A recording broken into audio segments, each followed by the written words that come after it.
Impact of mining, material management, industrial accident. ठीक है, complete हो जाएगा हमारा।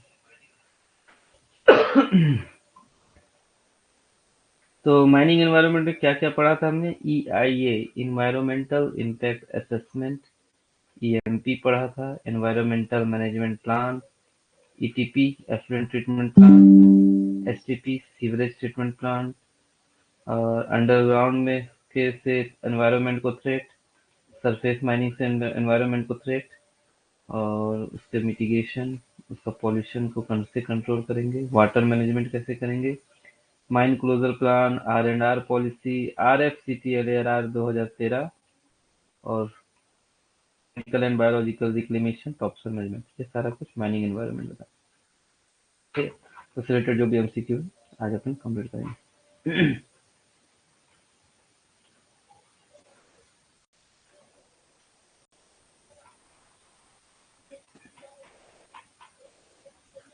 माइनिंग एनवायरनमेंट, चलिए पहला क्वेश्चन है, the primary purpose of environmental impact assessment is to. Environmental impact assessment जो हम करते हैं उसका प्राइमरी पर्पज क्या है, क्यों करते हैं EIA? पहला है प्रोजेक्ट के प्रॉफिटेबिलिटी को इंक्रीज करना, दूसरा है एसेस टेक्निकल फिजिबिलिटी को एसेस करना, evaluate environmental consequences of a project, या determine cost of production, cost of production को डिटरमाइन करना। ठीक, तो EIA अपन क्यों करते हैं? हम इवेल्युएट एनवायरमेंटल कॉन्सिक्वेंस, बिल्कुल सही है ना, ऑफ अ प्रोजेक्ट, किसी प्रोजेक्ट के एनवायरमेंटल कॉन्सिक्वेंसेस मतलब क्या होता है? इम्पैक्ट, कि जो भी हम एनवायरमेंट प्रोजेक्ट लगा रहे हैं उसमें उससे हमारे एनवायरमेंट को क्या इम्पैक्ट पड़ेगा, वही होता है। ठीक है, तो क्या हो गया? Evaluate environmental consequences of project. बिल्कुल। Question number 2, the environmental management plan is prepare to EMP। EIA क्यों करते हैं वो तो समझ में आ गया, अब EMP क्यों करते हैं? EMP है, इसको क्यों प्रिपेयर किया जाता है? अप्रूव फॉरेस्ट लैंड डाइवर्जन के लिए, mitigate environmental impact identified in EIA में जो हमने इम्पैक्ट को आइडेंटिफाई किया उसको ठीक करने के लिए EMP बनाया जाता है, या माइनिंग टेक्नोलॉजी को फाइनलाइज करने के लिए, या माइनिंग डेप्थ को रिड्यूस करने के लिए, कम करने के लिए, है ना? बिल्कुल, दूसरा का आंसर बी। क्या? जो भी हमने EIA में पता किया कि क्या क्या इम्पैक्ट पड़ेगा उसको मिटिगेट करने के लिए, कंट्रोल करने के लिए। Question number 3, the main function of an ETP is to. ETP याद है, पढ़ा था हमने, effluent treatment plan. Effluent treatment plan mainly किस लिए बनाया जाता है? एयर क्वालिटी को मॉनिटर करने के लिए। Good evening. एयर क्वालिटी को मॉनिटर करने के लिए, इंडस्ट्रियल वेस्ट वाटर को ट्रीट करने के लिए डिस्चार्ज से पहले, second option, treat industrial waste water before discharge, filter mine dust को फिल्टर करने के लिए, या डोमेस्टिक सीवेज को ट्रीट करने के लिए। ओके, तो ETP दो चीजें थी, ETP और STP, है ना? बिल्कुल, ETP इंडस्ट्रियल वेस्ट वाटर के लिए था, STP सीवरेज वेस्ट वाटर के लिए था। ठीक है, STP वही क्वेश्चन आ गया कि STPs are primarily used for, जो STPs होते हैं वो किस लिए बनाया जाता है? इसमें देखो ये ऑप्शन में ये भी आता है कि वेस्ट वाटर को एनवायरनमेंट फ्रेंडली बनाने के लिए, है ना? तो इस तरीके का भी ऑप्शन रहेगा, तो आपको वहाँ एनवायरनमेंट फ्रेंडली बनाने के लिए अपन वाटर को ट्रीट करते हैं, है ना, ताकि उसे डिस्चार्ज करें एनवायरनमेंट में तो कोई फर्क ना पड़े। एनवायरनमेंट फ्रेंडली वर्ड भी आएगा, उसको ध्यान देना है। STPs बिल्कुल डोमेस्टिक वेस्टेज ट्रीटमेंट, जो घर से निकलता है, मोहल्लों से निकलता है, उस वाटर के ट्रीटमेंट को STPs बोलते हैं। ठीक है, तो इसी में अगर ये बोल दिया कि जो गंदा पानी आता है घरों से उसको एनवायरमेंट फ्रेंडली वाटर में कन्वर्ट करने के लिए इस तरीके का भी वर्ड आया तो वहां कंफ्यूज नहीं होना है। Okay, question number 5, which of the following is a major environmental threat from surface mining. Surface mining से सबसे ज्यादा एनवायरमेंट में क्या फर्क पड़ता है? रिवर पॉल्यूशन होता है, सब्सिडेंस होता है, लैंड डिग्रेडेशन एंड डिफोरेस्टेशन या रूफ कोलैप्स। ठीक है, तो मेजर एनवायरमेंटल थ्रेट क्या है? किससे? सरफेस माइनिंग से। सरफेस माइनिंग से सबसे बड़ा दिक्कत क्या होता है? हमारा जमीन, लैंड डिग्रेडेशन हो जाता है, और डिफोरेस्टेशन, पेड़ों को काटना पड़ता है। बिल्कुल सही, सी। A common mitigation measures for controlling dust pollution in mining area is, mining area में डस्ट पॉल्यूशन को कंट्रोल करने के लिए कॉमन मिटिगेशन मेजर्स क्या क्या है? केमिकल एक्सप्लोसिव यूज करना, पिट के डेप्थ को बढ़ा देना, water spraying and green belts, या डीप होल ब्लास्टिंग। ओके, तो डस्ट डस्ट को अपन कैसे रोक सकते हैं? तो वाटर स्प्रे करेंगे और ग्रीन ग्रीन बेल्ट तैयार करेंगे, है ना, पेड़ एक साथ बहुत सारे पेड़ लगा देंगे एक ही जगह पे। Question number 7, ambient air quality in mining area is monitored using, mining area में जो एयर क्वालिटी को कैसे मॉनिटर किया जाता है? तो रेन वाटर हार्वेस्टर करके, थर्मोमीटर से, या हाई वॉल्यूम सैंपलर से, या सीसीटीवी कैमरास से। ओके, तो ambient air quality, mining area में एयर क्वालिटी को कैसे मॉनिटर किया जाता है? बिल्कुल हाई वॉल्यूम सैंपलर से। ठीक है, हाई वॉल्यूम सैंपलर से।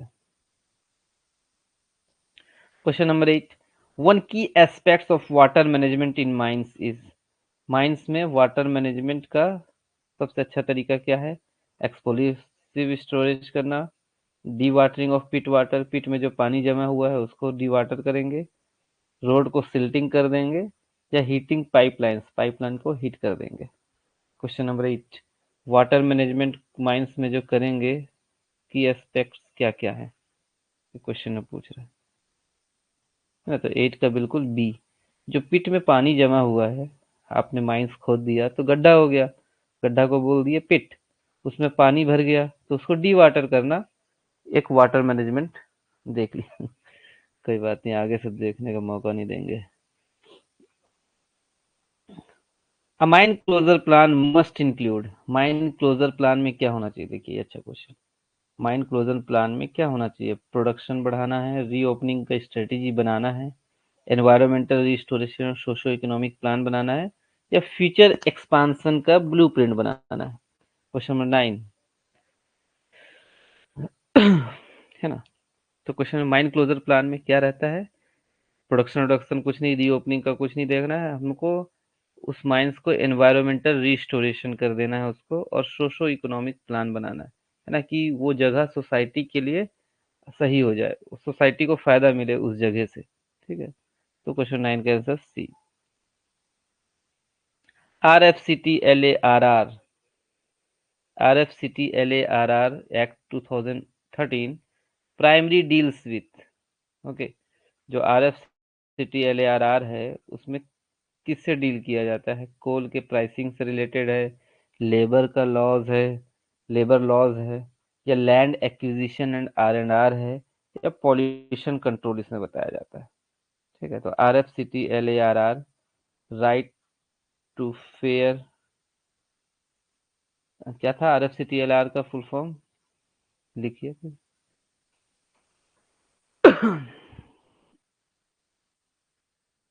Fair compensation, transparency in land acquisition, right to fair compensation, है ना, ये था, क्या था? आरएफ का right to fair compensation and transparency in land acquisition, resettlement and rehabilitation, है ना, यही था। फुल फॉर्म याद आया? Right to fair compensation and transparency in land acquisition, resettlement and rehabilitation. तो इसका बिल्कुल राइट आंसर हो जाएगा लैंड एक्विजिशन और R and R, resettlement rehabilitation, इसमें देखा जाता है।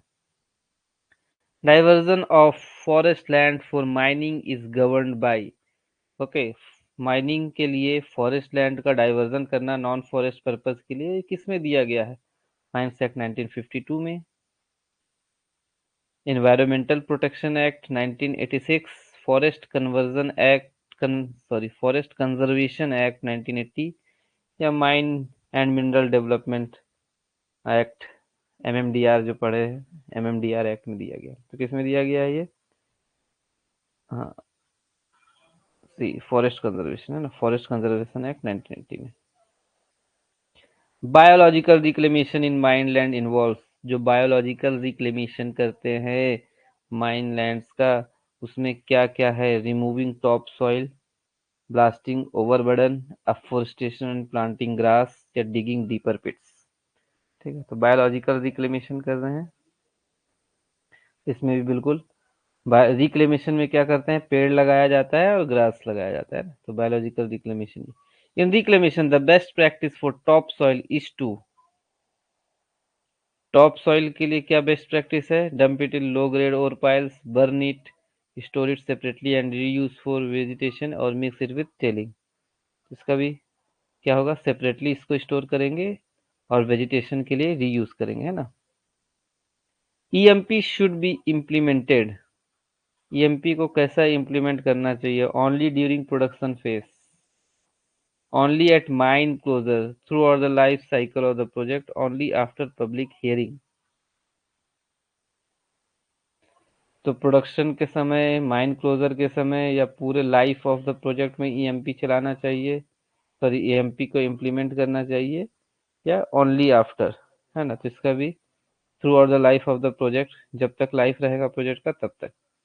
अ significant environmental concerns from underground coal mine,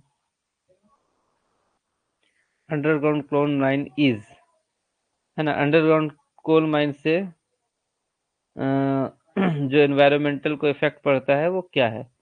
तो पहला ऑप्शन है ऑयल स्पिल, दूसरा है एसिड माइन ड्रेनेज, तीसरा है रेडिएशन लीकेज, और चौथा है नॉइज पोल्यूशन।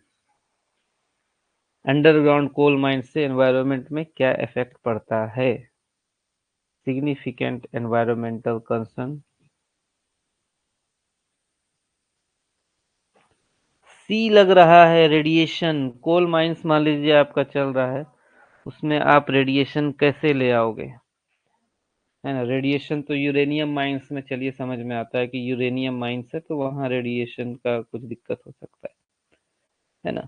तो एसिड माइन ड्रेनेज इसका है राइट आंसर, ठीक है। अंडरग्राउंड कोल माइन से जो एनवायरमेंटल इफेक्ट पड़ता है वो एसिड माइन ड्रेनेज होता है। किसमें नहीं देखे हो? यूरेनियम में। नॉइज पोल्यूशन भी अंडरग्राउंड नहीं, एसिड माइन ड्रेनेज नहीं पढ़ाया गया था क्या एसिड माइन ड्रेनेज? चलिए इसको ना 1 मिनट में बता रहा, सर्च कर लेते हैं।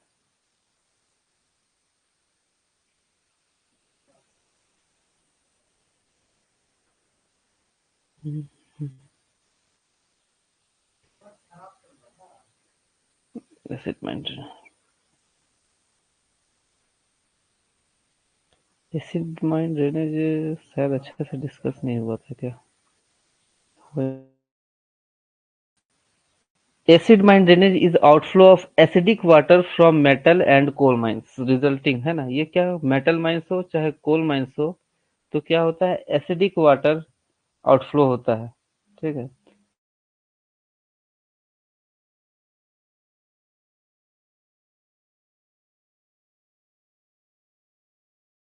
सल्फाइड मिनरल्स जो होते हैं, कोल में भी जो सल्फाइड पाया जाता है, उसके साथ जब ऑक्सीडेशन होता है ना, सल्फाइड मिनरल्स जो होते हैं, है ना, सल्फाइड मिनरल्स, जो सल्फाइड पाया जाता है उसके साथ जब ऑक्सीडेशन का प्रोसेस होता है और वो वाटर के कांटेक्ट में आता है।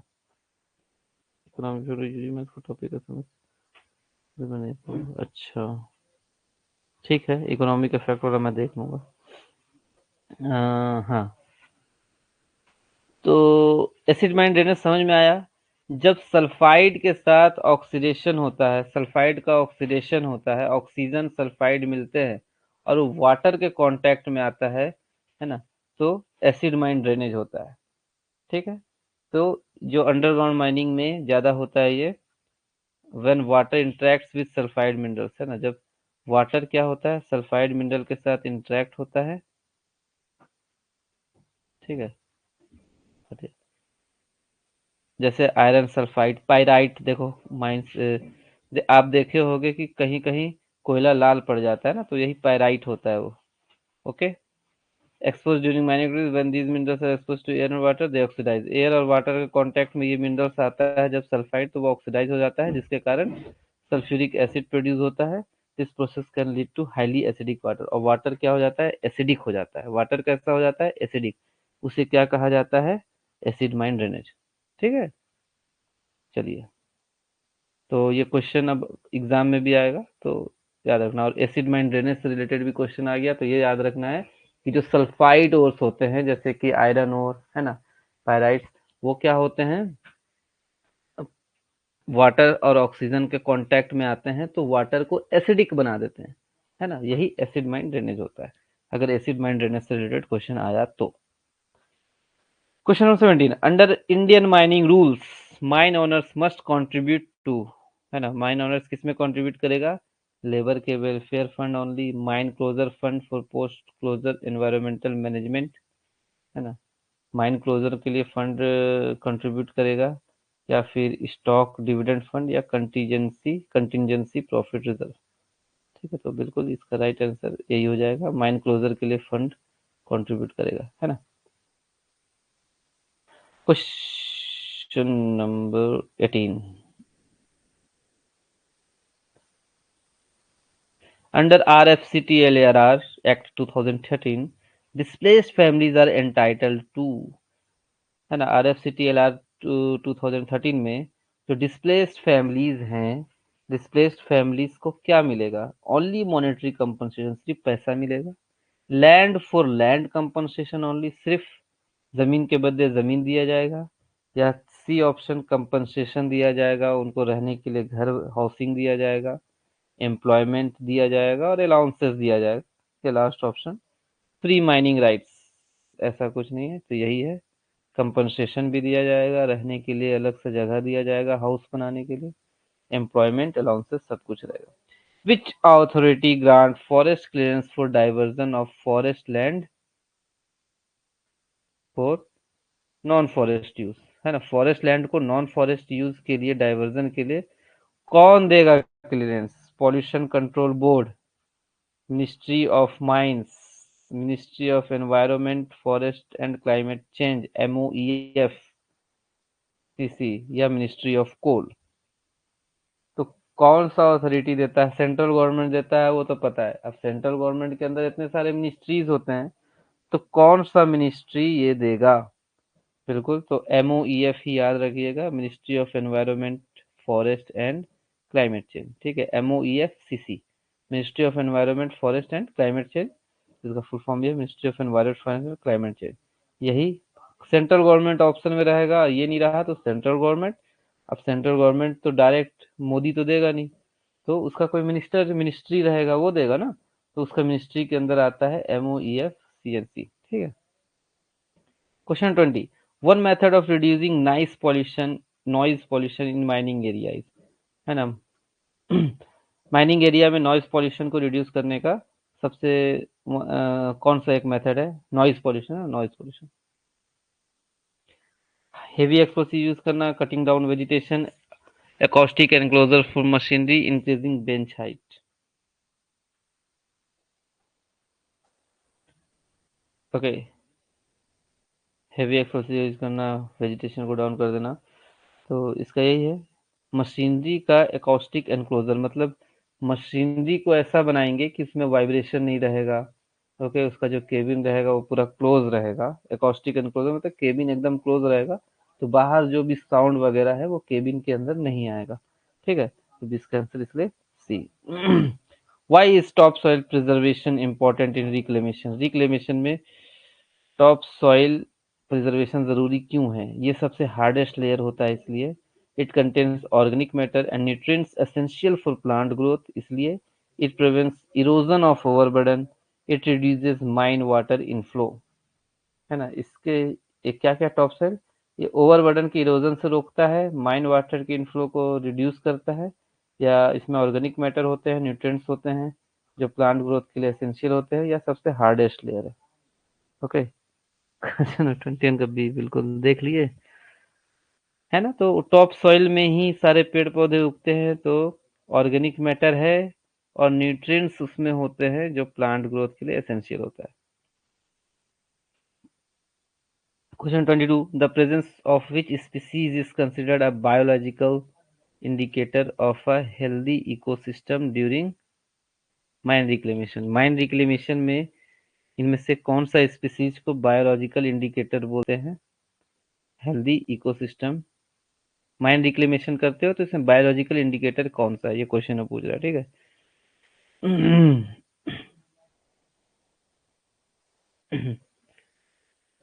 बायोलॉजिकल इंडिकेटर क्या है रिक्लेमेशन करते समय?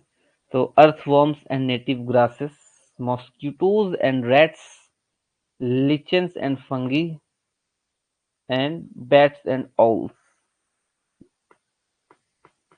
बायोलॉजिकल न्यूट्रिएंट्स रिक्लेमेशन में earthworms and native grasses, mosquitoes and rats, lichens and fungi, bats and owls। ए लग रहा है earthworms।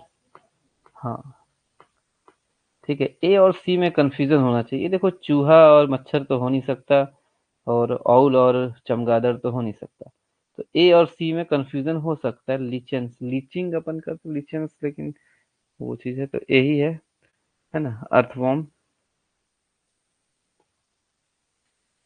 Earthworm and native grasses, ठीक है, वो जो कीड़े होते हैं अर्थवॉर्म, यही बायोलॉजिकल क्या चीज है, biological indicator. As per mining environmental clearance norms, ambient air quality is monitored. हाँ, जो एयर क्वालिटी है उसे कितने पीरियड में मॉनिटर करना चाहिए? हर 6 मंथ में, daily, monthly, quarterly. Mining environmental clearance norms, ambient air quality is monitored 1 से 6 months, daily, monthly, quarterly. Monthly होना चाहिए, क्वार्टरली है, ठीक है, ध्यान रखना है ना।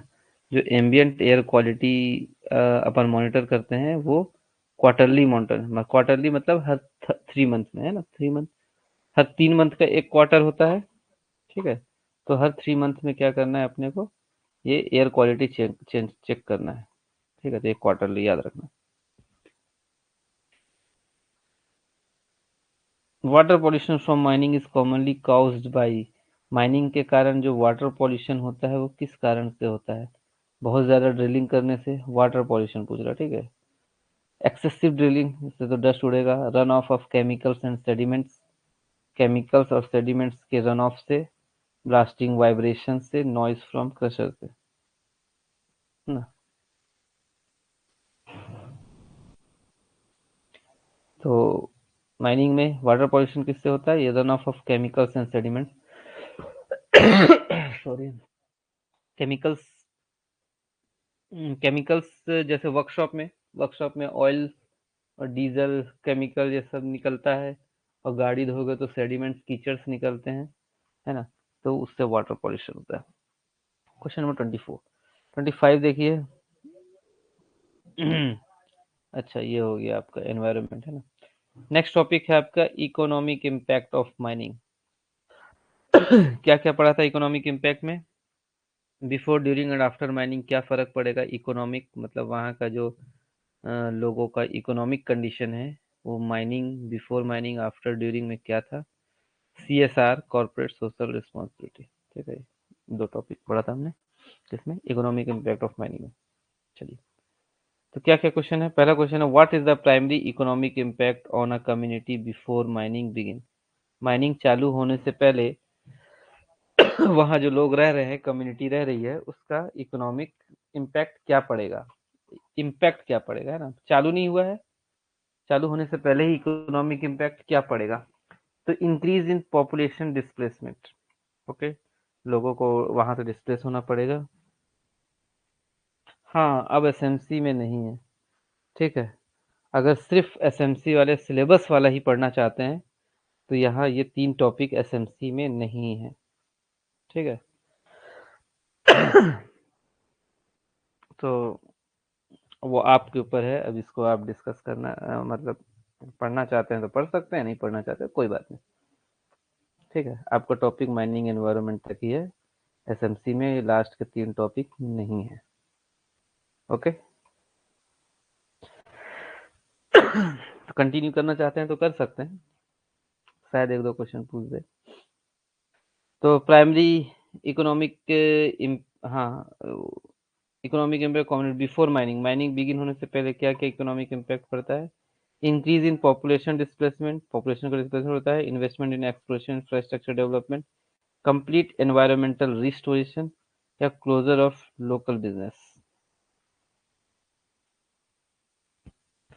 तो बिफोर माइनिंग चालू होने से पहले यही पॉपुलेशन डिस्प्लेसमेंट ही होना चाहिए। अच्छा, इंक्रीज लिखा है, फियर होना चाहिए, है ना? अगर यहाँ फियर होता कि पॉपुलर डिस्प्लेसमेंट का फियर है तो राइट आंसर होता, लेकिन ये इंक्रीज लिखा है, ठीक है, ये गड़बड़ हो गया। अब क्वेश्चन क्या पूछा? Invest in exploration. अच्छा, माइनिंग चालू होने से पहले इकोनॉमिक इम्पैक्ट, इन्वेस्टमेंट, इकोनॉमिक मतलब पैसा का वहाँ क्या फर्क पड़ रहा है। ओके, तो पैसे से वहाँ क्या फर्क पड़ रहा है, माइनिंग चालू नहीं हुआ है तो वहाँ अपन इन्वेस्टमेंट चालू कर देते हैं एक्सप्लोरेशन में और इंफ्रा एक एक मिनट, है ना? सिलेबस एसएमसी का तो यार हर जगह अवेलेबल है, डाल दूंगा व्हाट्सएप में, देख लीजिए, ठीक है। इकोनॉमिक मतलब पैसे, एक मिनट आ रहा हूँ।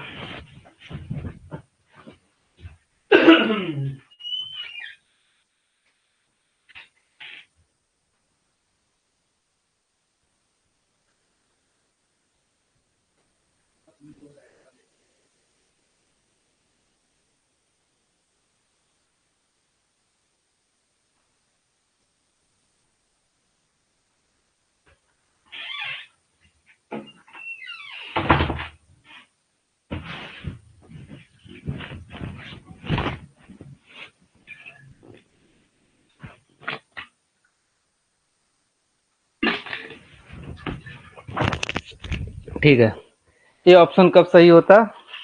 जब फियर ऑफ डिस्प्लेसमेंट बोलता तो, है ना, तो वो इम्पैक्ट पड़ता है माइनिंग चालू होने से पहले। Question number 2, during the mining phase what is the typical positive economic impact on local communities, है ना? माइनिंग चल रहा है, माइनिंग जब चल रहा है तो पॉजिटिव इम्पैक्ट क्या पड़ रहा है लोकल इकोनॉमिक, लोकल कम्युनिटीज पे? पॉल्यूशन लेवल इंक्रीज हो जाता है, जॉब क्रिएट होता है, इनकम जनरेशन हो जाता है, लैंड का वैल्यू घट जाता है, रिड्यूस एक्सेस टू एजुकेशन, है ना?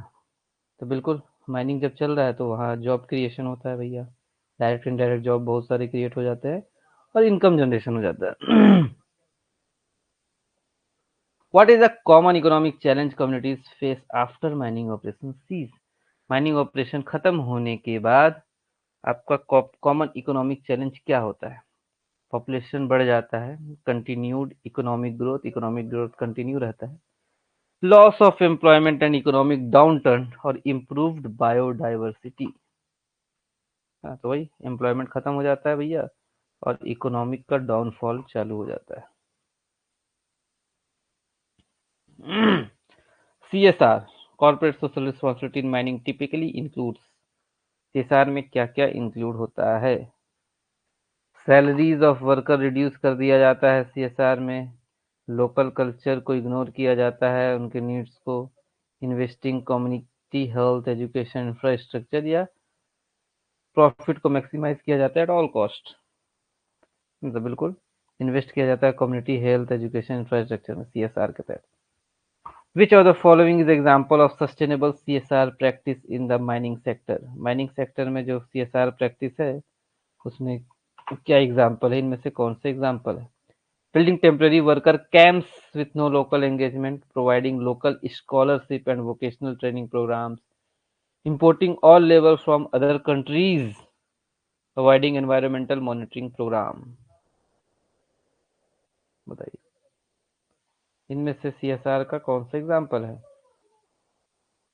बिल्कुल, लोकल स्कॉलरशिप दिया जाता है लोकल लोगों को पढ़ने के लिए, ओके, और उनको ट्रेनिंग दिया जाता है, उनको सक्षम बनाया जाता है। Which of the following is the commonly cited economic benefit of mining according to its proponent? ना। बेनिफिट क्या है माइनिंग का? वाटर रिसोर्स का कमी हो जाता है वहाँ, increase reliance on imported goods, higher tax revenues for government, displacement of local communities, है ना। तो बिल्कुल बेनिफिट यही है कि गवर्नमेंट को पैसा मिलता है रेवेन्यू के रूप में, बहुत ज़्यादा हाई टैक्स रेवेन्यू मिलता है गवर्नमेंट को। ठीक है, 6 का आंसर हो गया B. What is the Dutch disease effect? पढ़ा है हमने डच डिसीज इफेक्ट, कोई नया चीज नहीं है। तो डच डिसीज इफेक्ट क्या है माइनिंग इकोनॉमिक्स देखा जाए? A disease affecting miners due to pollution. बताइए, माइनस को डिसीज हो जाता है पॉल्यूशन से। A situation where natural resource income weakens local industry competitiveness.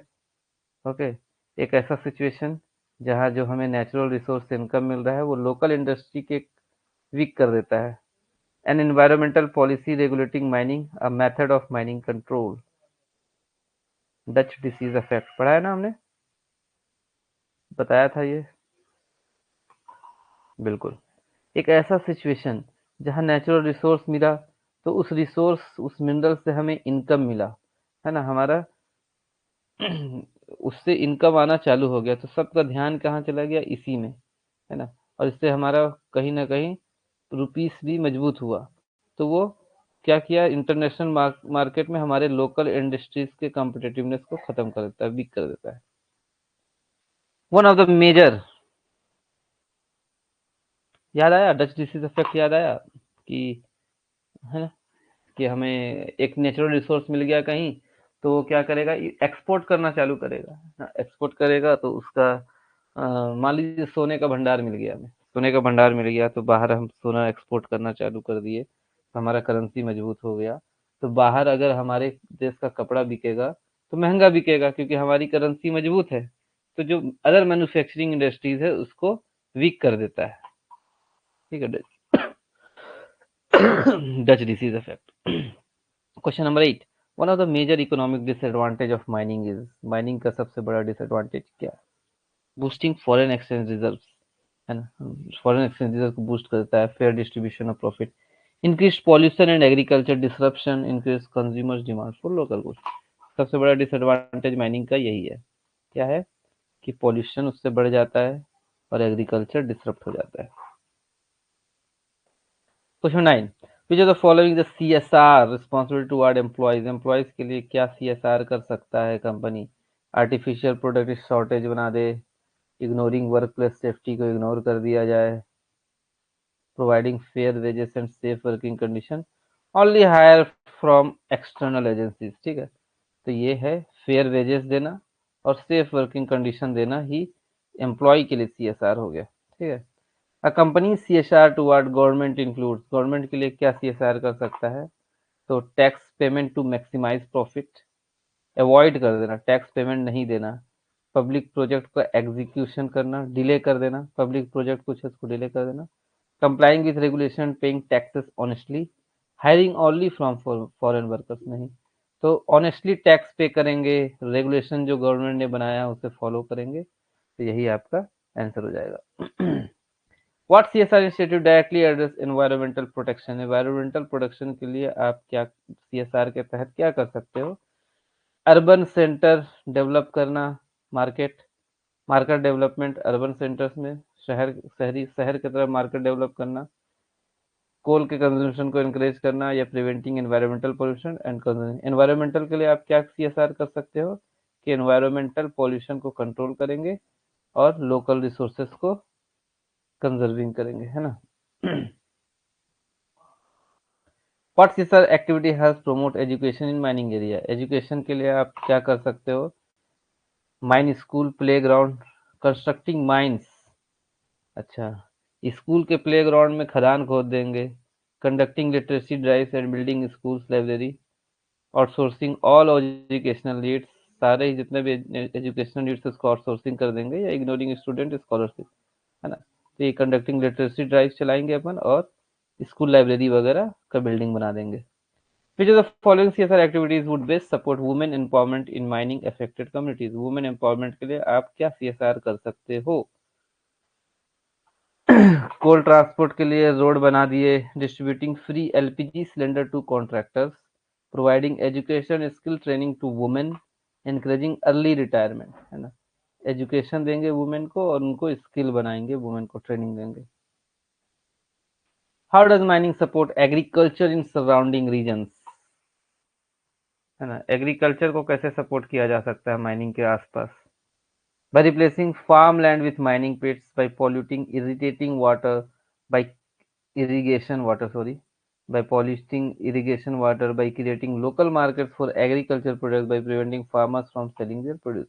हाँ, तो लोकल मार्केट आप बना देंगे एग्रीकल्चर प्रोडक्ट्स के लिए, इस तरीके से आप एग्रीकल्चर को प्रमोट कर सकते हो। A company shape initiative is primarily aimed at, coal company का एक शेप इनिशिएटिव चलाया जाता है, वो किस लिए? शेयर होल्डर के प्रॉफिट बढ़ाने के लिए, habitat assistance and rural development, maximising coal output या लिमिटिंग कम्युनिटी एंगेजमेंट, है ना। तो इस कोल माइनिंग कंपनीज क्या करती हैं, एक इनिशिएटिव चलाती है जिसका नाम है शेप। वो क्या करता है, रूरल डेवलपमेंट में काम करता है और हैबिटेट के असिस्टेंस के लिए, ठीक है, हैबिटेट असिस्टेंस में और रूरल डेवलपमेंट में काम करता है। तो शेप जहां वर्ड आएगा तो समझ जाइए। चलिए ये था इकोनॉमिक इम्पैक्ट। नेक्स्ट है मटेरियल मैनेजमेंट, जिसमें एबीसी एनालिसिस और इन्वेंट्री मैनेजमेंट मेन है, ठीक है।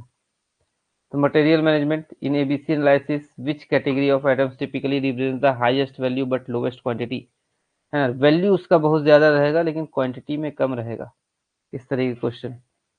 एबीसी एनालिसिस में कौन से कैटेगरी के आइटम्स ऐसे हैं जिसका वैल्यू हाई है, हाईएस्ट वैल्यू है ना, अच्छा, highest value but lowest quantity, quantity कम रहेगा लेकिन वैल्यू ज्यादा रहेगा। तो बिल्कुल एक कैटेगरी आइटम में 20% ही आइटम रहेंगे लेकिन उसका वैल्यू बहुत ज्यादा रहेगा।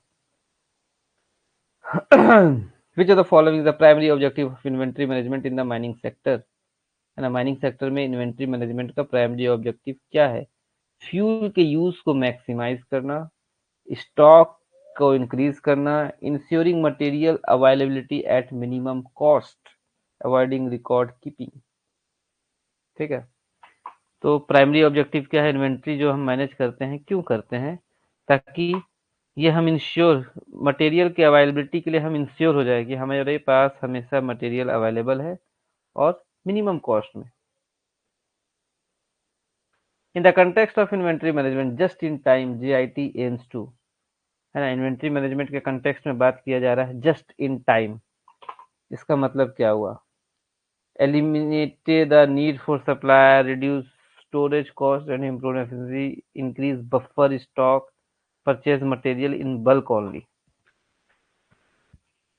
just in time, just in time में reduce storage cost and improve, just in time मतलब क्या हो गया, जब जरूरत हो तब, है ना, जिस समय आपको चाहिए तब, जब आप बफर स्टॉक को बढ़ाओगे, बफर स्टॉक मतलब ये होना चाहिए, देख लेते हैं आंसर क्या है, reduce storage cost just in time and improve efficiency, अच्छा सॉरी, बी आंसर दिया है ना, ठीक ठीक, गलती, बफर स्टॉक से मुझे गलती। चलिए ठीक है, डिस्कशन में यही फायदा होता है, reduce storage cost and improve efficiency, है ना, just in time. Which type of inventory typically includes tools and equipment in the mining industry, okay, which type of inventory, कौन से टाइप का इन्वेंट्री है जिसमें क्या इंक्लूड किया जाता है, tools and equipment in mining industry, ठीक है, tools equipment, raw material, work in progress, maintenance, repair, operation time items या फिनिश गुड्स। MRO का फुल फॉर्म भी याद रखिएगा, कहीं मान लीजिए गलती से पूछ दिया तो, M for maintenance, R for repair, O for operation. MRO items अगर बोला, MRO आइटम्स क्या है, तो मेंटेनेंस, रिपेयर और ऑपरेशंस वाले आइटम, ठीक है। तो क्वेश्चन में यही पूछा है तो यही आंसर होना चाहिए, maintenance, repair and operation items किस में आते हैं, टूल्स एंड इक्विपमेंट में।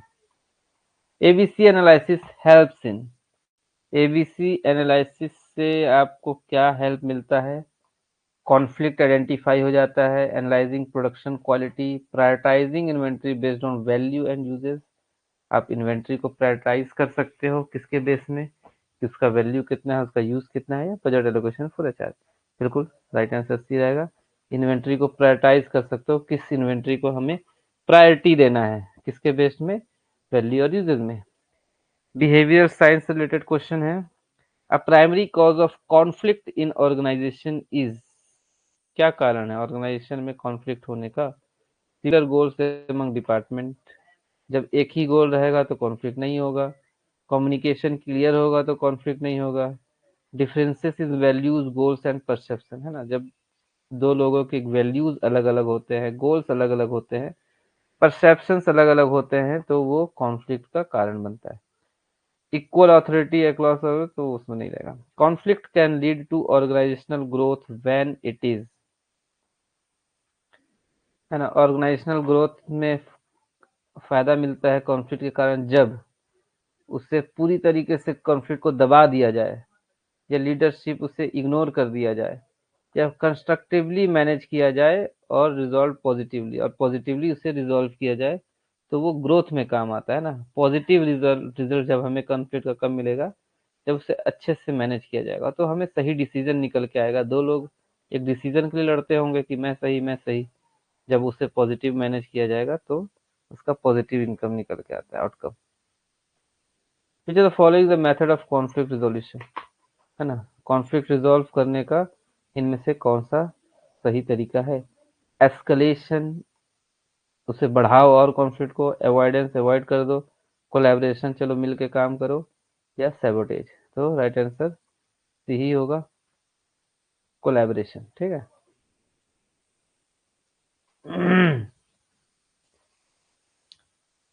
What is an important components of two way personal communication?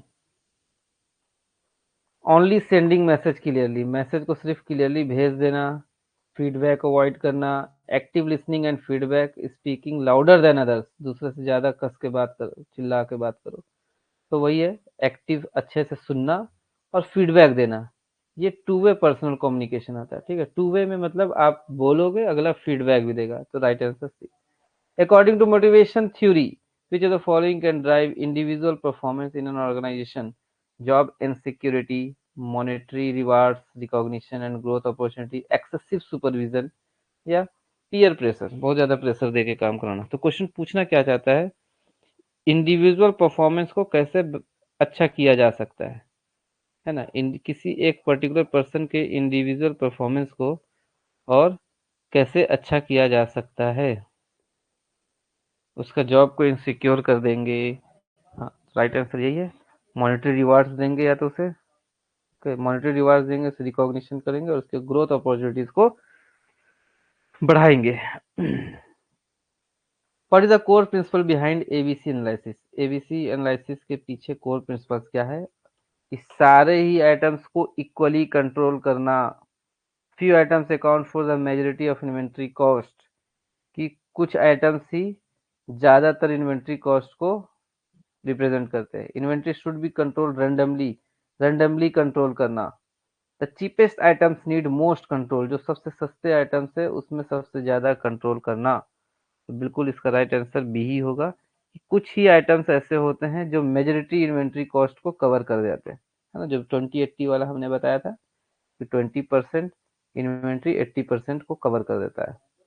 In a business analysis, which type of items require the tightest control and most accurate record? सबसे ज्यादा, है ना, tight control कौन से category के items में को आप करोगे, है ना, टाइट कंट्रोल कौन से कैटेगरी के आइटम को करोगे? क्वेश्चन नंबर 2, फिर से 1-2 आ गया ना। तो बिल्कुल ये आइटम्स वाले को क्या करना है हमें? जो 12 है क्या ये 12, ये आइटम्स को टाइट कंट्रोल रखना, ठीक है। In typical business analysis, what percentage of inventory items generally fall under category A and what percentage of cost do they represent? ये क्वेश्चन पहले भी डिस्कस हुआ है, कल परसों ही हुआ था, कुछ दिन पहले। तो ये आइटम 20% आइटम्स, हाँ 20-80 यहाँ नहीं दिया है, तो क्वेश्चन में पूछ क्या रहा है? What percentage of inventory item generally fall under category A, अच्छा, and what percent cost do they represent?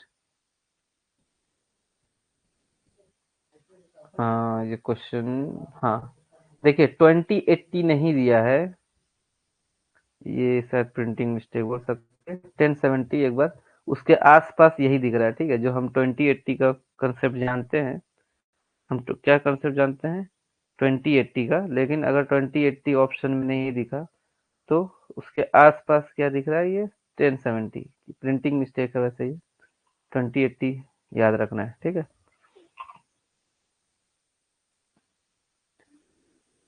One of the main disadvantage of ABC analysis is disadvantage, sorry main advantage, advantage क्या है ABC analysis का? Equal effort across all items, increase storage for low cost items, reduce working capital through control of high cost items and ignoring slow moving stock. तो वही है, working capital को आप reduce कर सकते हो through control of high cost items. High cost items में control करोगे तो बाकी वो हो जाएगा।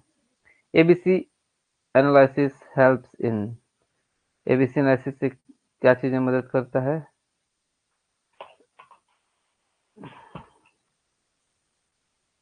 Controlling only the non moving item, limiting the need for supply revolution, determining priority inventory control. इससे हमें ये पता चलता है कि किस आइटम को हमें प्रायोरिटी देना है। एबीसी एनालिसिस से हमें क्या पता चलता है, किस आइटम को प्रायोरिटी देना है। Inventory management, the order point system is based on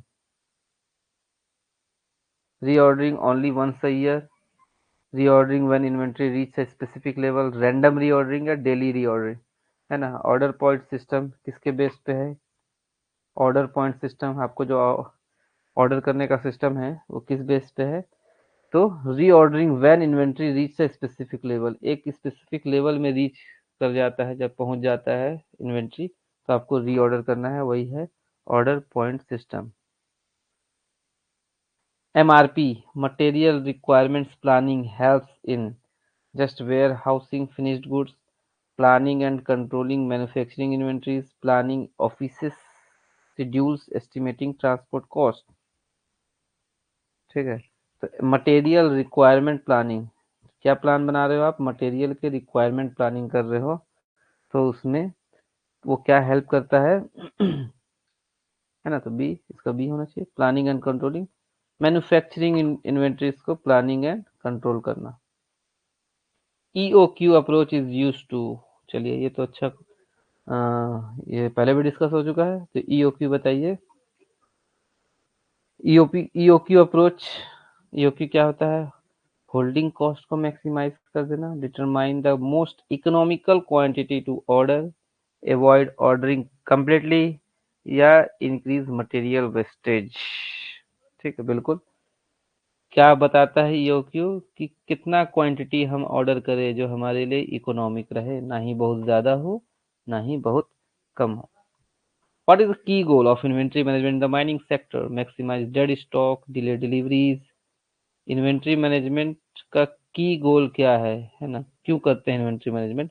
तो डेड स्टॉक को मैक्सिमाइज कर देना, डिलीवरी को डिले करना, timely material supply without excess stock buildup, use only foreign supply, है ना। तो इन्वेंट्री मैनेजमेंट हम क्यों करते हैं? ताकि हमें टाइमली मटेरियल सप्लाई मिले और बिना बहुत ज़्यादा स्टॉक भी ना बन जाए। One effective strategy for managing bulk consumption items is, एक साथ बहुत ज़्यादा ऑर्डर करने का इफेक्टिव स्ट्रेटेजी क्या हो सकता है? Ordering on a use as need basis through reliable supply contracts, storing indefinitely in warehouse, using only a single unknown supplier, ignoring vendor ratings. Effective for managing, effective strategy for managing bulk consumption items. Ordering on a use as needed basis through reliable supply contract। फिर इसका answer देखते हैं, थोड़ा confusion है ना। बिल्कुल ए इसका answer होगा कि इफेक्टिव स्ट्रेटेजी क्या है मैनेजिंग बल्क कंज्यूमशन, कंज्यूमशन का, कि जब जरूरत हो, है ना, use as needed through reliable supply contract. Question number 11, if EOQ is 600 unit, annual demand is इतना एंड ऑर्डरिंग कॉस्ट इज इतना, find the annual holding cost per unit, है ना। तो इसको देखिए, इसका सॉल्यूशन होगा नीचे, उसको देख लेते हैं। होल्डिंग कॉस्ट है ना, अपने को निकालना क्या है? Carrying cost, holding cost. EOQ दे दिया है, EOQ निकालना था, पहले क्वेश्चन में क्या निकालना था? EOQ। हमारा फॉर्मूला क्या था देखो EOQ का?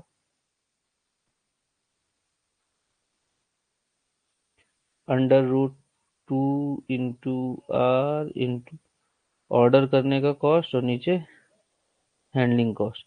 इस क्वेश्चन में ईओक्यू दे दिया है, आर दे दिया है, सीओ दे दिया है, निकालना क्या है, सीएच। ठीक है, तो सबकी जगह ये लिख देंगे। ईओक्यू दे दिया है 600, आर की जगह दे दिया है 7200 और ऑर्डर कॉस्ट दे दिया है 600, सॉरी 60। जब इस सब को सॉल्व करोगे तो आपका हैंडलिंग कॉस्ट आ जाएगा। ठीक है, हैंडलिंग कॉस्ट आ जाएगा। तो ये सब है। ठीक है, 600 ये सब दे दिए। इसको जब ऊपर वाले को सॉल्व करोगे, जब ये सब को मल्टीप्लाई करोगे तो 864,000 आएगा और ये नीचे है सब इधर क्रॉस मल्टीप्लिकेशन करोगे।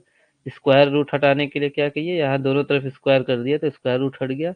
ये फिर h is equal to cross multiplication से इस तरीके से 2.4 आ जाएगा।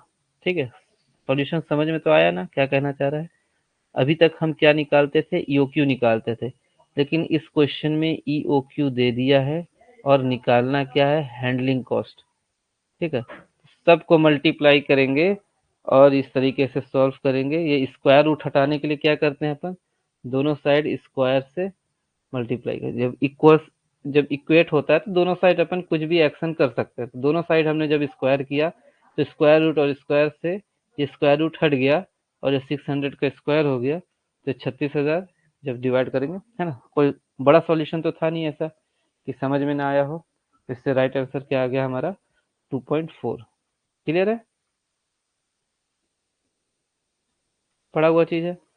बस हमेशा अभी तक ईओ क्यू निकालते थे, इस क्वेश्चन में एच निकाल दिया है, हैंडलिंग कॉस्ट निकाल दिया। देखिए इसमें एनुअल डिमांड इतना दे दिया, ऑर्डरिंग कॉस्ट इतना दे दिया है और होल्डिंग कॉस्ट दे दिया। ये तो सिंपल है, ईओक्यू का फॉर्मूला में डालेंगे, है ना। ईओक्यू निकालना है, ईओक्यू के फॉर्मूला में डाल दिया हमने। ये भी दे दिया है क्वेश्चन में, ये भी दे दिया, ये भी दे दिया। जब सबका वैल्यू हम पुट कर देंगे तो राइट आंसर आ जाएगा, सिंपल है ना। इस तरीके से सबका वैल्यू पुट कर दिया, ये भी क्वेश्चन में दिया है, ये भी दिया है, ये भी दिया है। तो क्या आ गया, ये 4 और 1,00,000 सॉरी 1,000 यूनिट्स। ठीक है, तो क्या है ये 1,000 यूनिट्स। क्लियर है, कोई ज्यादा बड़ा कॉम्प्लिकेटेड क्वेश्चन है नहीं। ईओक्यू दिया हुआ है, एनुअल डिमांड भी दिया हुआ है, how many order will be place in a year. EOQ कितना दिया है, 800, है ना। कि आपको एक बार में, ईओक्यू होता है क्या है, एक बार में कितना मटेरियल मंगाना है। तो ये पता है कि एक बार में 800 मंगवाना है और पूरे साल भर में हमें चाहिए 6,400। तो कितना ऑर्डर करना पड़ेगा, एक साल में कितनी बार ऑर्डर करना पड़ेगा। तो टोटल हमें चाहिए 6,400 और एक बार में हम 800 ही मंगा सकते हैं। तो क्या हो गया, 8×8 = 64। तो राइट आंसर क्या हो गया, 8×8 = 64, है ना। क्लियर है, 8 कैसे आया। ईओक्यू मतलब एक बार में कितना क्वांटिटी मंगाना है और साल भर में हमें इतना मटेरियल चाहिए, तो इसको डिवाइडेड बाई 800 से कर देंगे तो हमारा आंसर आ जाएगा। देखो, number of order annual demand divided by EOQ. ठीक है, सिंपल। एनुअल डिमांड 6,400 है और ईओक्यू 800 है, तो आंसर आ गया 8। A company places 25 orders per year, एक साल में 25 ऑर्डर करता है for item with annual demand of 5,000। Annual demand कितना दे दिया है, 5,000 दे दिया है और बोल रहा है कि 25 एक साल में 25 ऑर्डर करना है, 25 ऑर्डर। तो ईओक्यू क्या है, तो अभी जो हमने सॉल्व किया उसी को उल्टा कर देते हैं। अभी हमने क्या सॉल्व किया, ऊपर में क्या सॉल्व किया, EOQ is equal to annual demand by, sorry number of year, sorry उल्टा कर दिया मैंने, ये नंबर ऑफ ऑर्डर है ना, ये था अभी तक। अभी क्या किया था हमने ऊपर क्वेश्चन में, number of order is equal to annual demand divided by EOQ, है ना, ये था। अब देखिए नंबर ऑफ ऑर्डर दिया है 25, इसके जगह 25 लिख दिया। एनुअल डिमांड दिया है 5,000, है ना, 5,000 और ईओक्यू निकालना है। तो 25 टू जा 200 इसका आंसर आ जाएगा, है ना। क्रॉस मल्टीप्लीकेशन करेंगे तो 200 इसका आंसर आ जाएगा। समझ में आ रहा है कैसे हो रहा है ये।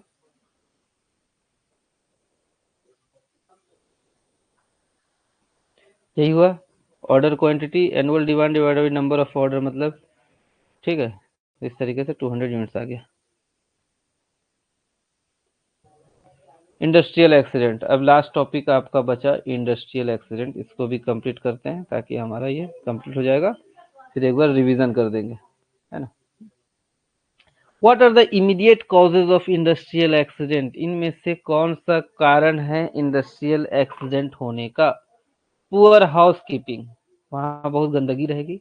Unsafe act, unsafe condition, unsafe system, है ना। अनसेफ एक्ट के कारण, अनसेफ कंडीशन के कारण, अनसेफ सिस्टम के कारण, लैक ऑफ न्यूट्रिशन, न्यूट्रिशन के कमी के कारण, या एम्प्लॉय के लेजीनेस के कारण, है ना। तो बिल्कुल ये अनसेफ एक्ट के कारण एक्सीडेंट होता है, कंडीशन अगर अनसेफ है उस कारण एक्सीडेंट होता है, या सिस्टम ही अनसेफ है तो उस कारण एक्सीडेंट होता है।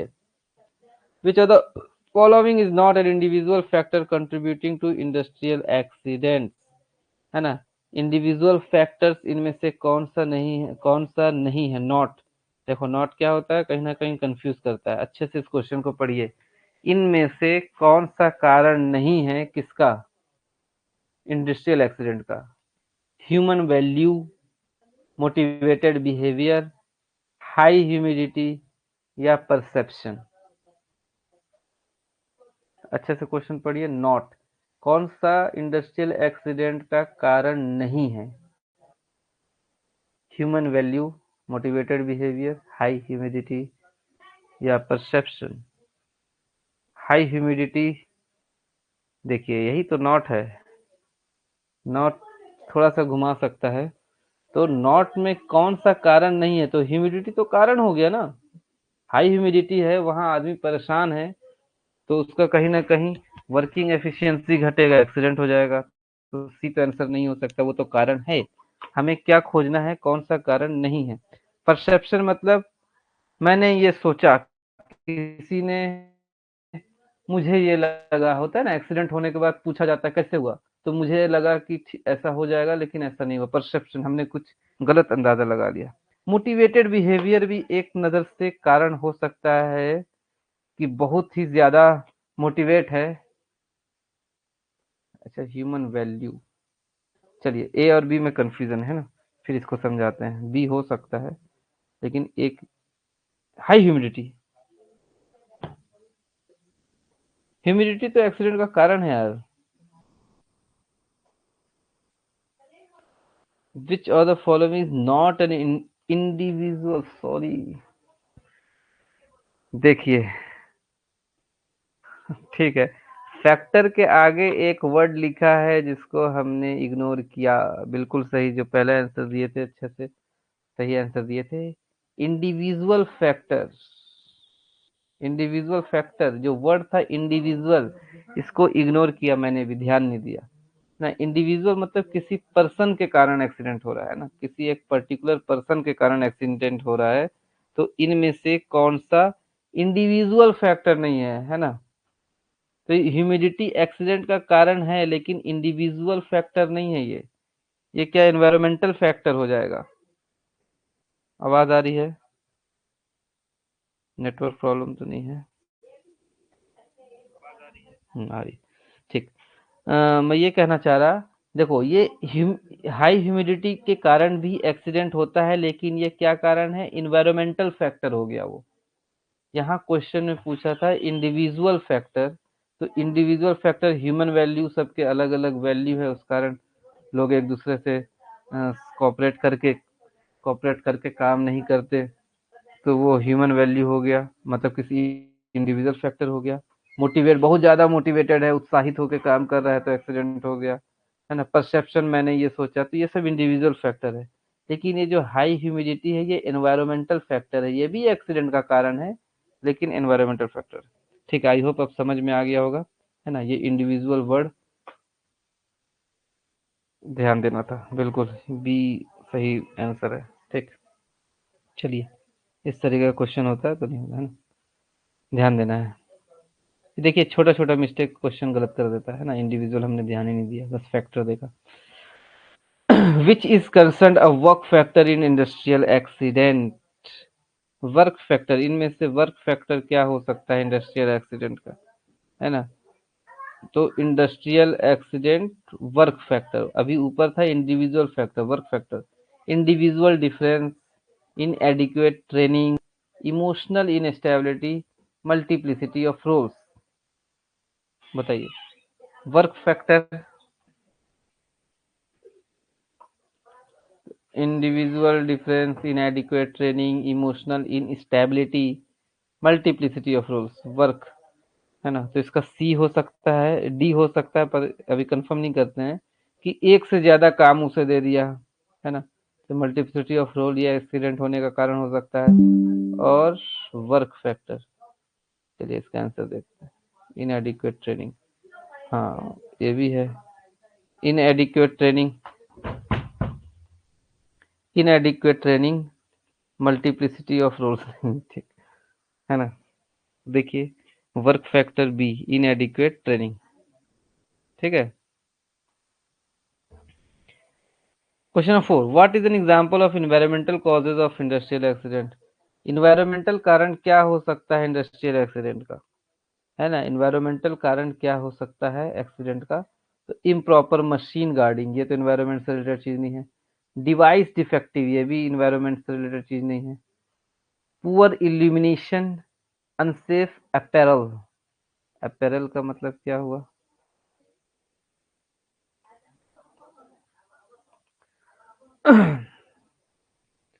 क्लॉथिंग, अच्छा अच्छा कपड़ा, अनसेफ ढीला ढाला कपड़ा पहन के आए हो, है ना। अपैरल मीन्स क्लॉथ आपने अनसेफ पहना हुआ है, ठीक है। तो इसमें एनवायरमेंटल कॉज तो क्या दिख रहा है आपको, पुअर इल्यूमिनेशन, है ना। तो ये पुअर इल्यूमिनेशन, ये इसका अनसेफ क्या हो गया, एनवायरमेंटल कारण हो गया। अपैरल वर्ड समझ में आया। कपड़ा आपने सही अनसेफ पहना है, बहुत ढीला ढाला कपड़ा पहना है, तो कहीं फंस फंस के एक्सीडेंट हो सकता है। Operating a machine eight unsafe speed is an example of, चलिए अनसेफ स्पीड में चला रहा है कोई ऑपरेटर, तो उसका वो किसका कंडीशन, उस क्या चीज का एग्जाम्पल है ये। Personal factor, unsafe condition, unsafe act, work factor. चलिए ये तो बहुत अच्छे से बताया गया था। अनसेफ एक्ट है ये, क्यों चला रहे हो अनसेफ स्पीड में, जब मना किया गया, रेगुलेशन में नहीं है, नियम कानून नहीं है, तो है ना। विच is the following the human cause of industrial accident, human कारण एक्सीडेंट का इनमें से कौन सा है। डिफेक्टिव डिवाइस, है ना, ये तो नहीं है, ये तो डिवाइस मैकेनिकल मैकेनिकल कॉज हो गया। Improper material handling, carelessness, high humidity, humidity environmental हो गया। इम्प्रॉपर मटेरियल हैंडलिंग और केयरलेसनेस, केयरलेसनेस हो सकता है ना। तो ह्यूमन कारण क्या है, हम केयरलेस काम कर रहे हैं। कैसा काम कर रहे हैं, केयरलेस काम कर रहे हैं, ठीक है। ये अनसेफ स्पीड अनसेफ एक्ट होता है, ठीक है, जो भी बोले थे। Which measure is not part of prevention of technical causes of industrial accident, not, है ना। आप जो एक्सीडेंट को प्रिवेंट करोगे तो इनमें से कौन सा प्रिवेंशन नहीं है। वर्क प्लेस के लेआउट को सेफ बनाना, ये तो आपका आप प्रिवेंट कर रहे हो। मटेरियल हैंडलिंग को सेफ करना, इससे भी प्रिवेंट हो रहा है। Standing under suspended load, load के ऊपर खड़ा हो जाना, इससे कोई एक्सीडेंट प्रिवेंशन नहीं हो रहा है। इसका राइट आंसर 7 का C. Which of the following is a strategy to prevent accidents cause due to human reason, human reason के कारण जो एक्सीडेंट होते हैं उसको प्रिवेंट करने के लिए आप क्या कर सकते हो। पर्सनल प्रोटेक्टिव डिवाइस दे दिया, एनवायरमेंटल मैनेज कर दिया, ह्यूमन एरर ऑडिट करा दिया, या इक्विपमेंट रिप्लेसमेंट, है ना। तो ह्यूमन एरर ऑडिट आप करा दिया है। ह्यूमन एरर ऑडिट क्या था, कि आप बाहर से कोई टीम आएगी या आप ही कोई एक टीम बनाओगी, वो जा करके देखेगा कि क्या क्या ह्यूमन एरर हो रहा है काम करने के दौरान। What does the E in the accident prevention acronym prevention not stand for, है ना। प्रिवेंशन का एक फुल फॉर्म जैसा हमने देखा था, तो नॉट ई, इनमें से कौन सा ई का मतलब नहीं है। एजुकेशन, इक्विपमेंट, एनवायरनमेंट, या एम्पावरमेंट, है ना। तो एम्पावरमेंट नहीं है, चलो ये नहीं आना चाहिए, फुल फॉर्म थोड़ा ना आएगा। What is emphasise under total employee involvement, total employee involvement accident prevention के लिए जो टोटल एम्प्लॉय इन्वॉल्वमेंट है वो क्या है। Advanced machinery, defined roles and responsibility, use of robots, outsourcing risky job, है ना। तो सबको जब रोल्स और रिस्पॉन्सिबिलिटी अपना पता रहेगा, सबको अपना रोल और रिस्पॉन्सिबिलिटी पता रहेगा, तो वो टोटल एम्प्लॉय इन्वॉल्वमेंट हो जाएगा, है ना। जब रोल्स एंड रिस्पॉन्सिबिलिटी क्लियर नहीं रहेगा तो वो एम्प्लॉय का इन्वॉल्वमेंट कम हो जाता है। Which is the following the mechanical causes of industrial accident, mechanical कारण क्या है ना इंडस्ट्रियल एक्सीडेंट का। पुअर इल्यूमिनेशन, ये देख लिया हमने, एनवायरनमेंट है। Improper machine guarding, dust and fumes, ये भी एनवायरनमेंट हो गया। एबनॉर्मल टेम्परेचर भी एनवायरमेंटल कारण हो गया। तो मैकेनिकल कारण क्या हो गया, आपने मशीन के बाहर गार्डिंग को इम्प्रॉपर बना दिया, केबिन के बाहर जो रेलिंग वगैरह लगे रहते हैं वो सही से नहीं लगाया, तो ये मैकेनिकल कारण हो गया। Which is considered a personal factor of contributing to unsafe act, है ना, पर्सनल फैक्टर। अनसेफ एक्ट के लिए पर्सनल फैक्टर इनमें से कौन सा है, अनसेफ सिस्टम। टीजिंग और हॉर्स प्ले, किसी को चिढ़ाना, है ना, टीज करना, उनके साथ खिलवाड़ करना, अनसेफ सिस्टम। और use of improper tools, lack of knowledge और स्किल, पर्सनल फैक्टर, है ना। डी होना चाहिए, बताइए कुछ समझ में आ रहा है, पर्सनल फैक्टर क्या है अनसेफ एक्ट का। तो यही है, नॉलेज की कमी होना और स्किल की कमी होना, ये पर्सनल फैक्टर है कि भैया नॉलेज की कमी है मेरे पास, है ना, तो वो उसका पर्सनल फैक्टर हो गया, उसके पास नॉलेज ही नहीं है, स्किल ही नहीं है। Which of these is not included in prevention measure for technical causes, accident का तो टेक्निकल कॉजेज है, उसको प्रिवेंट करने के लिए इनमें से कौन सा तरीका सही नहीं है। सुइटेबल मेथड ऑफ वर्क, ये सही है। Inbuilt safety design, safety use of electricity, proper planning and layout. Technical कारण नॉट। चलिए इसका आंसर देखते हैं क्या हो गया। Inbuilt safety it is under human cause, अच्छा ठीक है, टेक्निकल कारण में इनबिल्ट सेफ्टी डिजाइन। अच्छा, ये ह्यूमन कारण क्यों बोला है, इनबिल्ट सेफ्टी डिजाइन में क्या करेंगे, ओवर स्पीड बचाने के लिए स्पीड लिमिट कर देंगे, है ना। तो ये क्या कर रहा है अपना, कहीं ना कहीं जो हमसे ह्यूमन फैक्टर है उसको ठीक करने के लिए ये लगाया जाता है इनबिल्ट सेफ्टी डिजाइन, है ना। ओवर स्पीड स्पीड लिमिट लगा दिया हमने, तो टेक्निकल नहीं होगा। टेक्निकल में आप वर्क मेथड को सुधारोगे, सेफ इलेक्ट्रिसिटी यूज करोगे, प्रॉपर प्लानिंग एंड लेआउट करोगे। तो इनमें से कौन सा टेक्निकल को प्रिवेंट करने के लिए नहीं है, तो इनबिल्ट सेफ्टी डिजाइन ये ह्यूमन के लिए।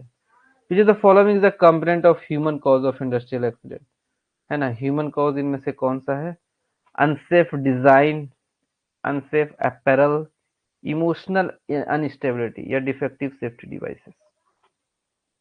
एक्सीडेंट का ह्यूमन कॉजेस क्या क्या, इनमें से कौन सा है, डिजाइन अनसेफ हो गया, कपड़ा अनसेफ पहना हमने, इमोशनल अनस्टेबल है हम, या डिफेक्टिव सेफ्टी डिवाइसेस।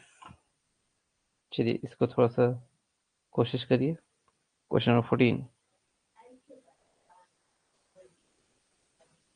ठीक है। तो इमोशनल अनस्टेबिलिटी, ह्यूमन, आपका ये प्रॉब्लम है कि आप इमोशनल अनस्टेबल थे, है ना, तो एक्सीडेंट हो गया, ठीक है। तो ये क्या हो गया, emotional instability.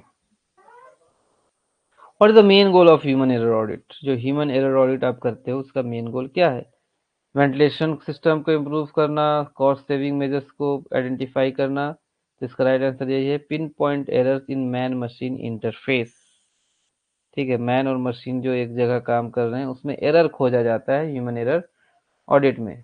Y is job analysis and proper placement important for accident prevention, job analysis और सही जगह प्लेसमेंट क्यों जरूरी है एक्सीडेंट प्रिवेंट करने में, क्योंकि इससे कॉस्ट रिड्यूस होता है, जॉब सेटिस्फेक्शन सेफ्टी बढ़ता है, increase production speed, avoids equipment wear and tear, है ना। तो सही लोग, सही पर्सन को सही जगह जॉब में लगाना और जॉब एनालिसिस करना, इनमें से क्यों इंपॉर्टेंट है, क्यों इंपॉर्टेंट है job analysis and proper placement, बिल्कुल, है ना, 16 का। क्योंकि इससे अगर आप सही बंदे को सही जगह लगाओगे, जिसमें जिसका इंटरेस्ट है, जिसमें उसका इंटरेस्ट है उसको वहीं लगाओगे, तो क्या होगा, उसका सेटिस्फेक्शन बढ़ेगा, जॉब सेटिस्फेक्शन बढ़ेगा और सेफ्टी बढ़ेगा। ठीक है, इसलिए 16 का B. Which are the following the correct pair of unsafe act and its related personal factor, है ना। अनसेफ एक्ट और उस मतलब पेयर आपको सही खोजना है जिसमें अनसेफ एक्ट और उसका कारण, अनसेफ एक्ट होने का कारण, पर्सनल फैक्टर, ठीक है। अनसेफ एक्ट और पर्सनल फैक्टर। तो क्रॉसिंग अ फेंस, आपने फेंस को क्रॉस कर दिया, उसका कारण क्या, पुअर एलिमिनेशन था, गलत। नॉट यूजिंग पीपीई, आपने पीपीई यूज नहीं किया, उसका कारण क्या, एज और हेल्थ था, नहीं। Working on moving machine, proper planning नहीं था। Unsafe apparel, high humidity. तो करेक्ट पेयर, फेंस को क्रॉस कर दिया, शायद वो एलिमिनेशन सही नहीं था, तो चलिए इसका आंसर देखते हैं, कोशिश करिए। नॉट यूजिंग पीपी, ये कोई कारण नहीं है कि आपका हेल्थ सही नहीं है तो आप पीपी यूज नहीं करोगे। Unsafe act and related person,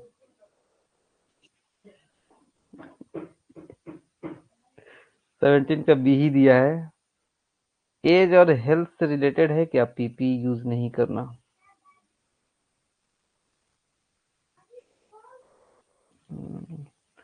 crossing offence, poor elimination, नहीं, ये तो अनसेफ एक्ट हो जाएगा, ठीक। Sorry sorry sorry, right answer B है ना, कि एज और हेल्थ के कारण लोग पीपी यूज नहीं करते, है ना, क्योंकि उसका माइंड उनका कहीं ना कहीं वो रहता है, डिस्टर्ब रहता है।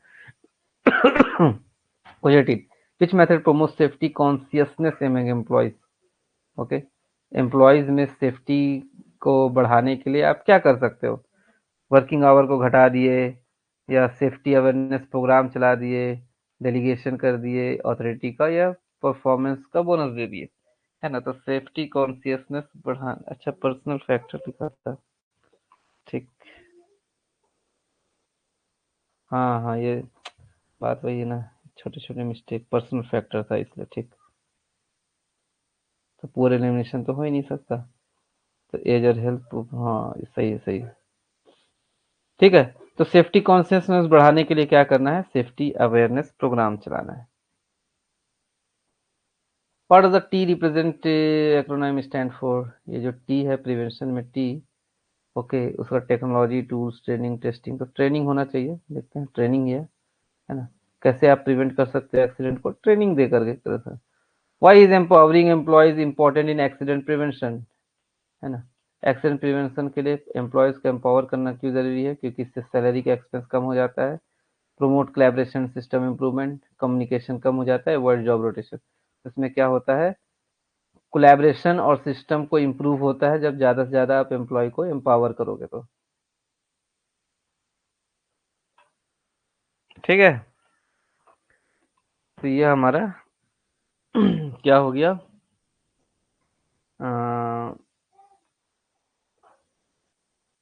सॉरी, ये हो गया पूरे टॉपिक का एमसीक्यू, है ना, सारे टॉपिक का एमसीक्यू खत्म हो गया। अब एक क्लास लेंगे जिसमें रिवीजन होगा, एग्जाम शायद 5 से चालू है ना आप लोगों का, तो कब लिया जाए रिवीजन क्लास, 3 के आसपास ले लेते हैं, 30 या 3 कमेंट करिए, 30 तारीख या 3 तारीख, रिवीजन कब करना सही होगा, सजेशन कुछ बताइए। रिवीजन में अपन सिर्फ टॉपिक टॉपिक बताएंगे, किसका मतलब ये है, पीडीएफ तो पीडीएफ फॉर्मूला बन गया, मैं अपलोड कर दूंगा, अपलोड करना भूल गया, ठीक है। फॉर्मूला पीडीएफ बन गया है, उसको बस अपलोड करना बचा है। और रिवीजन कब किया जाए, 30 तारीख या 3 तारीख, दो ऑप्शन रखते हैं अपन। 5 को शायद पेपर चालू है ना, किसी किसी का चालू तो हो जाएगा, 30 ठीक रहेगा, है ना, 5 दिन रहेगा फिर, आज 28 है, 2 दिन और, ठीक है फिर 30 को अपन रिवीजन करेंगे, पूरे टॉपिक को लगभग टच करेंगे और ये सब कुछ हो जाएगा, बाकी ठीक ठीक 30 को ही रखते हैं। चलिए, बाकी अपने प्लानिंग से जो आप कर रहे हो वो करते रहिए, और अपना खुद